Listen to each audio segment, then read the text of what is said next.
નમસ્કાર, હું છું પ્રિયા અને તમે જોઈ રહ્યા છો જનતા કી જાણકારી ન્યૂઝ। નજર કરીએ આજના સમાચાર ઉપર। માંડવી ગામની સીમમાં નીલગાયના શિકારની ઘટનાથી ચકચાર મચી ગઈ છે। માહિતી મુજબ મધરાતે અંદાજે 2 વાગ્યાના સમયે બ્લેક કલરની સેન્ટ્રો કારમાં આવેલા શિકારીઓએ 3 નીલગાયનો શિકાર કર્યો હતો। બંદૂકના અવાજ સાંભળતા સ્થાનિક લોકો એકત્ર થયા હતા અને તાત્કાલિક 112ની જાણ કરવામાં આવી હતી। પોલીસ પહોંચતા શિકારીઓ કાર સ્થળ પર મૂકી ફરાર થઈ ગયા હોવાનું સામે આવ્યું છે। સ્થળ પરથી 1 નીલગાયનું કાપેલું માંસ તેમજ અન્ય 2 મૃત નીલગાય મળી આવી હતી। ઘટનાની જાણ થતાં વન વિભાગની ટીમ દોડી આવી હતી અને તપાસ હાથ ધરી હતી। વન વિભાગ દ્વારા 1962 પર રિપોર્ટ મોકલી આગળની કાયદેસરની કાર્યવાહી શરૂ કરવામાં આવી છે।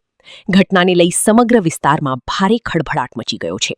રિપોર્ટ અનિલ રામાનુજ, રાધનપુર।